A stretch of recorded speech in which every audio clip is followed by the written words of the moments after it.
दोस्तों, ये एक कहानी है तीन साधुओं और एक विधवा औरत की, जो एक अंधेरे में डूबी हुई थी। बहुत समय पहले की बात है। एक सुदूर गांव था जिसका नाम था सुकृतिपुर। यह गांव पहाड़ों और घने जंगलों से घिरा हुआ था। यहाँ के लोग सीधे साधे थे, खेती बाड़ी करके जीवन यापन करते थे। हालांकि गांव का नाम सुकृतिपुर था, लेकिन वहां की गलियों में शांति कम और कड़वाहट ज्यादा थी। यह गांव अंधविश्वास और सामाजिक कुरीतियों में जकड़ा हुआ था। इसी गांव में रहती थी एक स्त्री जिसका नाम था कमला। कमला एक विधवा थी। उसके पति की मृत्यु हुए 3 वर्ष बीत चुके थे। जब उसके पति मोहनलाल की बीमारी से मौत हुई, तब से उसके जीवन में सिवाय आंसुओं और तानों के कुछ भी नहीं बचा था। मोहनलाल गांव के एक साधारण किसान थे। उनका घर छोटा सा था, मगर उसमें कमला के साथ उनका प्यार और आपसी समझदारी बसती थी। मगर जैसे ही मोहनलाल की मृत्यु हुई, कमला का संसार अंधकार में डूब गया। गांव वाले उसे एक अशुभ स्त्री मानने लगे। गांव की औरतें उसके साथ उठने बैठने से कतरातीं। पुरुष उसे तानों और अपमान से नवाजते। बच्चों को कहा जाता कि कमला के घर के पास भी न जाएं। हर सुबह जब कमला गांव के कुएं पर पानी भरने जाती, तो औरतें आपस में फुसफुसातीं, देखो, यह अभागन आ गई। जिसके पांव जहां पड़ जाते हैं, वहां कुछ अशुभ ही होता है। कमला ने कई बार इन तानों को अनसुना करने की कोशिश की, मगर उनकी बातों के कांटे उसके दिल को चीरते रहे। रातें उसके लिए और भी कठिन होती थीं। जब पूरा गांव गहरी नींद में सो जाता, कमला आंगन में बैठकर आसमान की ओर देखती। चांद की चांदनी उसकी आंखों में आंसू भर देती। वह अक्सर अपने पति की तस्वीर के आगे दीप जलाकर रोती और भगवान से पूछती, आखिर मैंने कौन सा पाप किया है जो मेरा जीवन इस तरह नर्क बन गया। कई बार उसने गांव छोड़कर जाने की भी सोची, मगर कहां जाती। उसके माता पिता बहुत पहले ही चल बसे थे।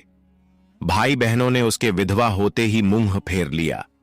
एक दिन जब कमला अपनी टूटी फूटी झोपड़ी के बाहर बैठी थी, तभी उसने देखा कि गांव के बाहर वाले रास्ते पर 3 साधु चले आ रहे हैं। वे सफेद दाढ़ी वाले भगवा वस्त्र पहने हुए थे। उनके चेहरे पर तेज था, मगर आंखों में एक अजीब सा रहस्य झलक रहा था। गांव वालों ने उन साधुओं को देखते ही उनके चारों ओर घेरा बना लिया। सभी ने उनके पांव छुए और आशीर्वाद मांगा। गांव के मुखिया रामदास ने साधुओं से विनती की, महाराज, कृपया हमारे गांव में कुछ दिन रुकें, हमें आपका आशीर्वाद चाहिए। साधुओं ने गांव में रुकने के लिए हामी भर दी, लेकिन फिर उनकी नजर कमला पर पड़ी। उनमें से सबसे वृद्ध साधु ने कमला को देखते ही कहा, यह स्त्री दुख से घिरी है, मगर इसके भाग्य में कुछ अनोखा लिखा है। गांव वाले यह सुनकर चौंक गए। उन्हें विश्वास नहीं हो रहा था कि वही कमला, जिसे वे अशुभ मानते थे, उसके भाग्य में कुछ खास हो सकता है। कमला खुद भी हैरान थी। उसके मन में सवाल उठे, आखिर यह साधु कौन है और मेरे भाग्य के बारे में ऐसा क्यों कह रहे हैं। तीनों साधु गांव के बीचों बीच स्थित एक पुराने काली मंदिर में ठहरे। यह मंदिर वर्षों से वीरान पड़ा था, मगर साधुओं के आते ही वहां रौनक लौट आई। गांव वाले उन्हें देखने के लिए रोज वहां पहुंचते और उनके प्रवचनों को सुनते। कमला भी मंदिर के बाहर खड़ी होकर साधुओं की बातें सुनती, लेकिन गांव के लोग उसे भीतर जाने नहीं देते थे। एक दिन जब सभी लोग प्रवचन सुन रहे थे, तब सबसे वृद्ध साधु ने कहा, हर व्यक्ति के जीवन में दुख आते हैं, लेकिन केवल वही व्यक्ति अपने भाग्य को बदल सकता है जो अपने भीतर छिपे रहस्य को पहचान ले। कमला को यह सुनकर अजीब लगा। वह सोचने लगी, क्या मैं अपने दुख को दूर कर सकती हूं? क्या मैं भी अपने भाग्य को बदल सकती हूं? तीनों साधु कौन थे? तीनों साधु साधारण व्यक्ति नहीं थे। उनकी आंखों में गहरी समझ थी और उनके शब्दों में अपार शक्ति। पहले साधु का नाम था विवेकानंद। वे आध्यात्मिक ज्ञान के झाता थे। उनका कहना था कि दुनिया में कोई भी दुख तब तक समाप्त नहीं हो सकता जब तक मनुष्य स्वयं को नहीं पहचान लेता। दूसरे साधु का नाम था प्रयासानंद। वे कर्म के सिद्धांत को मानते थे। उनका कहना था कि भाग्य से बड़ा केवल कर्म होता है। यदि किसी का जीवन अंधकारमय है तो उसे केवल अपने कर्मों से ही रोशनी में बदला जा सकता है। तीसरे साधु का नाम था समाध्यानंद। वे साधना और ध्यान के मार्ग पर चलते थे। उनका कहना था कि आत्मा को शांत करके, मन को नियंत्रित करके कोई भी व्यक्ति अपने दुखों से मुक्ति पा सकता है। रात के समय जब गांव वाले अपने घर चले गए तो कमला मंदिर के पास आई। उसे विश्वास नहीं हो रहा था कि तीनों साधु सच में उससे मिलना चाहते हैं। जैसे ही वह मंदिर के अंदर पहुंची, तीनों साधु उसकी ओर देखने लगे। कुछ देर तक कोई कुछ नहीं बोला। फिर विवेकानंद बोले, तुम हमें क्यों ढूंढ रही हो पुत्री? कमला कांपते हुए बोली, मुझे कुछ समझ नहीं आता। मैं बस यह जानना चाहती हूं कि मेरे जीवन में इतना दुख क्यों है? मैंने किसी का क्या बिगाड़ा है? तीनों साधु मुस्कुराए। प्रयासानंद ने कहा, दुनिया में कोई भी दुख बिना कारण नहीं आता। तुमने अपने पूर्व जन्मों में जो किया है उसका ही परिणाम तुम्हें इस जन्म में मिला है। लेकिन घबराओ मत, क्योंकि हर कर्म को नए कर्मों से बदला जा सकता है। कमला ने आंखें भरते हुए पूछा, क्या मैं अपना भाग्य बदल सकती हूं? समाध्यानंद ने धीरे से उत्तर दिया, हां, लेकिन उसके लिए तुम्हें परीक्षा देनी होगी। क्या तुम तैयार हो?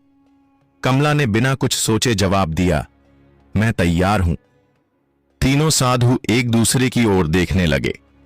यह देखकर ऐसा लग रहा था जैसे वे किसी रहस्य को जानते हों। विवेकानंद ने कहा, तो फिर कल सूरज उगने से पहले तुम जंगल के पास वाले बरगद के पेड़ के नीचे आओ। वहां से तुम्हारी यात्रा शुरू होगी। कमला को कुछ समझ नहीं आया, मगर उसने सिर हिलाकर हामी भर दी। अगले दिन गांव में यह खबर आग की तरह फैल गई कि तीनों साधुओं ने कमला को जंगल में बुलाया है। गांव के लोग आपस में चर्चा करने लगे, क्या यह साधु इसे कोई वरदान देने वाले हैं या फिर इसे श्राप मिलेगा? गांव की कुछ औरतें आपस में फुसफुसाने लगीं, कहीं यह साधु हमें धोखा तो नहीं दे रहे। लेकिन कमला को इन बातों से कोई फर्क नहीं पड़ा। उसे केवल इस बात की चिंता थी कि आखिर जंगल में उसके साथ क्या होने वाला है। उस रात कमला सो नहीं सकी।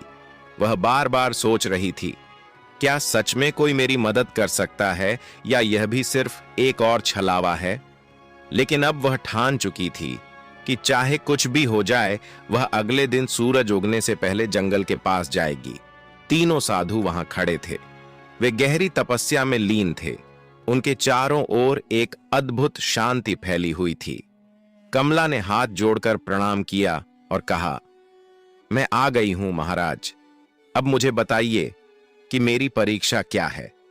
विवेकानंद ने आंखें खोलीं और बोले, यह संसार एक भ्रम है पुत्री। जो इसे समझ लेता है वही अपने भाग्य को बदल सकता है। लेकिन इससे पहले कि हम तुम्हें ज्ञान दें, तुम्हें अपनी परीक्षा देनी होगी। प्रयासानंद ने कहा, हम तुम्हें इस जंगल में छोड़ रहे हैं। तुम्हें रात भर अकेले यहीं रहना होगा। यह जंगल बहुत रहस्यमयी है। यहां जंगली जानवर भी हैं और अदृश्य शक्तियां भी। लेकिन अगर तुमने अपना डर छोड़ दिया तो तुम पहली परीक्षा पास कर जाओगी। कमला को यह सुनकर झटका लगा। रात भर अकेले जंगल में? वह डर गई थी, लेकिन उसने अपने भीतर हिम्मत जुटाई और कहा, मैं तैयार हूं। तीनों साधु मुस्कुराए और बोले, हम कल सुबह सूरज उगने के बाद यहां आएंगे। तब तक तुम्हें अकेले रहना होगा। इतना कहकर तीनों साधु जंगल के दूसरे छोर की ओर चले गए और कमला अकेली रह गई। शाम ढलते ही जंगल में अंधेरा छाने लगा। चारों ओर अजीब अजीब सी आवाजें आने लगीं। दूर किसी पेड़ पर उल्लू बोल रहा था। झाड़ियों में कुछ सरसराने की आवाजें आ रही थीं। कमला ने अपने दिल को संभाला और एक पेड़ के नीचे बैठ गई। लेकिन जैसे ही रात गहराने लगी, भय भी बढ़ने लगा। अचानक उसे लगा कि कोई परछाई उसकी ओर बढ़ रही है। उसका दिल जोर जोर से धड़कने लगा। क्या यह कोई जंगली जानवर है या कोई भूत? लेकिन तभी उसे साधुओं की बात याद आई। अगर तुमने अपना डर छोड़ दिया तो तुम पहली परीक्षा पास कर जाओगी। उसने अपनी आंखें बंद की, गहरी सांस ली और खुद से कहा, मुझे डरना नहीं चाहिए। मैं यहां अकेली नहीं हूं, मेरे साथ भगवान है। जैसे ही उसने यह सोचा, वह परछाई धीरे धीरे गायब हो गई। रात भर वह इसी तरह अपने डर से लड़ती रही। कभी कोई आवाज सुनाई देती, कभी अजीब सा कंपन महसूस होता, लेकिन उसने खुद को शांत रखा और हिम्मत नहीं हारी। जैसे ही सूरज की पहली किरण जंगल में पड़ी, कमला ने राहत की सांस ली। थोड़ी देर बाद तीनों साधु वहां पहुंचे और देखा कि कमला मुस्कुरा रही है। विवेकानंद बोले, पुत्री, तुमने अपनी पहली परीक्षा पास कर ली, तुमने डर को जीत लिया। अब तुम्हारे जीवन में बड़ा बदलाव आने वाला है। कमला की आंखों में आशा की चमक थी। वह समझ गई थी कि डर केवल हमारे मन में होता है और जब हम उसका सामना करते हैं तो वह खुद ही समाप्त हो जाता है। जंगल में भय से भरी रात बिताने के बाद कमला की आंखों में अब डर की जगह आत्मविश्वास था। जब सूरज की पहली किरणें जंगल की शाखाओं से छनकर उसके चेहरे पर पड़ीं, तो उसने महसूस किया कि वह पहले से कहीं अधिक शांत और मजबूत हो चुकी थी। तीनों साधु मुस्कुरा रहे थे। विवेकानंद बोले, पुत्री, तुमने पहली परीक्षा पास कर ली, अब तुम तैयार हो दूसरी परीक्षा के लिए। कमला ने विनम्रता से सिर झुकाया और कहा, मैं तैयार हूं महाराज। तीनों साधु कमला को लेकर एक पहाड़ी के ऊपर बने एक पुराने शिव मंदिर में गए। यह मंदिर देखने में साधारण था, लेकिन वहां एक अजीब सी ऊर्जा महसूस हो रही थी। जैसे ही कमला ने मंदिर के द्वार पर कदम रखा, उसे अपने शरीर में एक हल्की कंपन महसूस हुई। तभी समाध्यानंद ने कहा, अब समय आ गया है कि हम तुम्हें अपने वास्तविक स्वरूप के बारे में बताएं। कमला चौंक गई। आपका वास्तविक स्वरूप? विवेकानंद ने अपनी आंखें बंद कीं और अचानक उनके शरीर से एक तेज प्रकाश निकलने लगा। उसी क्षण प्रयासानंद और समाध्यानंद भी प्रकाश से घिर गए। कुछ ही क्षणों में उनके सामने साधारण मनुष्यों के बजाय 3 दिव्य प्राणियों की आकृतियां खड़ी थीं। वे देवता थे। कमला विस्मय से देखती रह गई। वह कुछ कह ही नहीं पाई। प्रयासानंद बोले, हम साधारण साधु नहीं हैं पुत्री।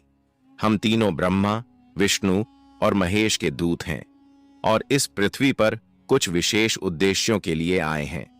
समाध्यानंद आगे बोले, हमें आदेश मिला था कि हम किसी ऐसे व्यक्ति की परीक्षा लें जो सच्चे मन से अपने भाग्य को बदलना चाहता हो, और हमने तुम्हें चुना।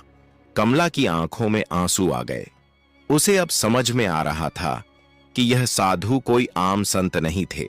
विवेकानंद ने कहा, तुमने डर पर विजय पा ली, लेकिन अब तुम्हें एक और परीक्षा देनी होगी, त्याग की परीक्षा। कमला ने पूछा, क्या त्याग करना होगा?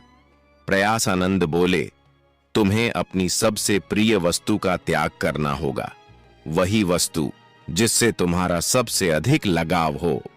कमला सोच में पड़ गई। उसके पास वैसे भी कुछ नहीं था, मगर फिर उसे अपने पति की तस्वीर याद आई। मोहनलाल की मृत्यु के बाद वही एक चीज थी जिससे वह खुद को जोड़कर रखती थी। जब भी वह दुखी होती, उस तस्वीर को देखती और अपने पति को याद करती। उसने धीरे से पूछा, क्या मुझे अपने पति की तस्वीर छोड़नी होगी? समाध्यानंद बोले, अगर वही तुम्हारी सबसे प्रिय वस्तु है तो हां, लेकिन याद रखो, सच्चा त्याग तभी होता है जब वह स्वेच्छा से किया जाए। अगर तुम इस परीक्षा के लिए तैयार नहीं हो तो हम तुम्हें बाध्य नहीं करेंगे। कमला के मन में संघर्ष शुरू हो गया। क्या वह अपने पति की अंतिम निशानी को छोड़ सकती है? उसने कुछ देर सोचा और फिर कहा, अगर मेरे जीवन को बदलने के लिए यह आवश्यक है तो मैं तैयार हूं। तीनों साधु मुस्कुरा उठे। तो जाओ और अपनी सबसे प्रिय वस्तु को गांव के तालाब में प्रवाहित कर दो। कमला गांव वापस आई और अपनी झोपड़ी में गई। वहां एक पुराने संदूक में वह तस्वीर रखी हुई थी। उसने कांपते हाथों से उसे उठाया और तालाब की ओर चल पड़ी। गांव के कुछ लोग उसे ऐसा करते देख रहे थे। वे आपस में बातें कर रहे थे, अब ये पागल हो गई है, अपने पति की तस्वीर क्यों फेंक रही है। लेकिन कमला ने उनकी बातों पर ध्यान नहीं दिया। उसने धीरे से तस्वीर को पानी में प्रवाहित कर दिया।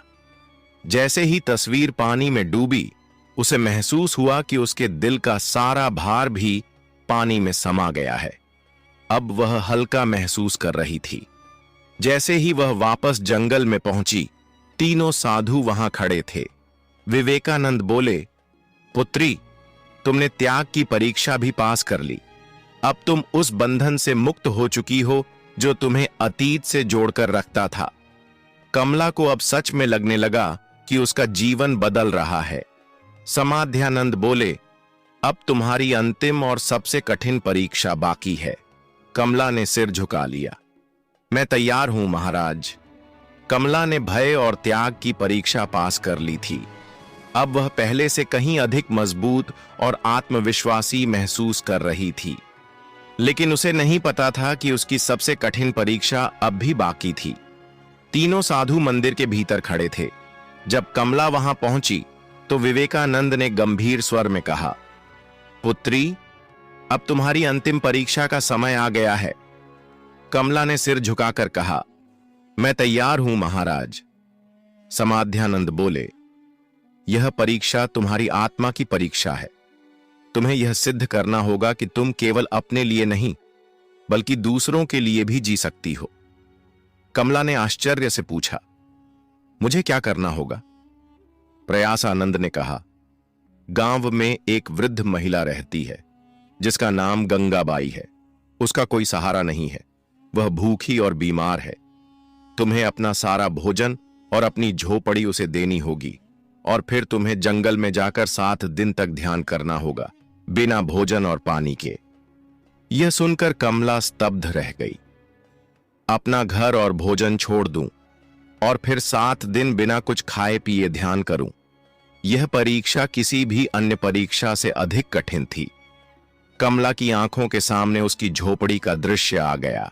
यह घर उसका अंतिम सहारा था। अगर उसने इसे छोड़ दिया तो वह कहां जाएगी? लेकिन फिर उसे साधुओं की बातें याद आईं। अगर तुमने यह परीक्षा पास कर ली तो तुम्हारा जीवन पूरी तरह बदल जाएगा। कमला ने अपने भीतर झांका और फैसला किया, ठीक है महाराज, मैं यह करने के लिए तैयार हूं। कमला गांव लौटी और अपनी झोपड़ी गंगाबाई को दे दी। उसने अपने बचे खुचे भोजन को भी उसे सौंप दिया। गांव के लोग यह देखकर हैरान थे, यह क्या कर रही है? अपना सब कुछ क्यों छोड़ रही है? लेकिन कमला ने किसी की बातों पर ध्यान नहीं दिया। वह सीधा जंगल की ओर बढ़ गई, जहां उसे 7 दिन तक ध्यान करना था। पहला दिन बीता और कमला को बहुत भूख लगी, लेकिन उसने अपनी चेतना को भटकने नहीं दिया। उसने अपनी आंखें बंद कीं और साधुओं के दिए हुए मंत्रों का जाप करने लगी। दूसरे दिन उसे प्यास ने सताना शुरू किया, लेकिन उसने पानी की इच्छा को भी त्याग दिया और ध्यान में लगी रही। तीसरे दिन उसके शरीर में कमजोरी आने लगी, लेकिन उसने हार नहीं मानी। चौथे दिन उसे लगा कि वह अब और नहीं सह पाएगी, लेकिन तभी उसे साधुओं की बात याद आई, सच्ची शक्ति शरीर में नहीं मन में होती है। 5वें और 6ठे दिन वह पूरी तरह ध्यान में डूब गई थी। अब उसे भूख प्यास महसूस ही नहीं हो रही थी। 7वें दिन जब सूरज उगा तो कुछ अद्भुत हुआ। कमला की आत्मा एक नई ऊर्जा से भर गई थी। उसे महसूस हो रहा था जैसे वह एक साधारण स्त्री नहीं रही, बल्कि एक दिव्य शक्ति से जुड़ चुकी है। जब 7वां दिन पूरा हुआ तो तीनों साधु उसके सामने प्रकट हुए। विवेकानंद बोले, पुत्री, तुमने अपनी अंतिम परीक्षा भी पास कर ली। अब तुम केवल एक साधारण विधवा नहीं हो, बल्कि एक सशक्त आत्मा बन चुकी हो। प्रयास आनंद बोले, तुम्हारे भीतर अब वह शक्ति आ गई है जिससे तुम न केवल अपना बल्कि दूसरों का भी भाग्य बदल सकती हो। समाध्यानंद ने अपने हाथ उठाए और कहा, हम तुम्हें आशीर्वाद देते हैं कि अब से तुम्हारी जिंदगी सुख, शांति और सम्मान से भरी होगी। कमला के चारों ओर एक सुनहरी रोशनी फैल गई। उसने आंखें बंद कर लीं और जब खोली तो वह पहले से कहीं अधिक शांत, मजबूत और तेजस्वी महसूस कर रही थी। जब कमला गांव लौटी तो गांव वाले उसे देखकर चौंक गए। अब वह कोई दुखी विधवा नहीं थी। उसके चेहरे पर दिव्यता थी, उसकी आंखों में आत्मविश्वास था। गांव के लोगों ने उसे पहले तिरस्कृत किया था, लेकिन अब वे उसके पास आकर उसके चरण छूने लगे। मां, हमें क्षमा करो, हमने तुम्हारा अपमान किया था, लेकिन अब हमें समझ आ गया कि तुम कोई साधारण स्त्री नहीं हो। कमला मुस्कुराई और कहा, सच्ची शक्ति बाहर नहीं, हमारे भीतर होती है। जब हम अपने डर, अपने मोह और अपने अहंकार को त्याग देते हैं, तभी असली को प्राप्त कर सकते हैं। गांव वालों ने उसे सम्माननीय महिला घोषित कर दिया और अब वह गांव वालों का मार्गदर्शन करती थी। दोस्तों, अगर आपको यह कहानी पसंद आई तो वीडियो को लाइक करें, शेयर करें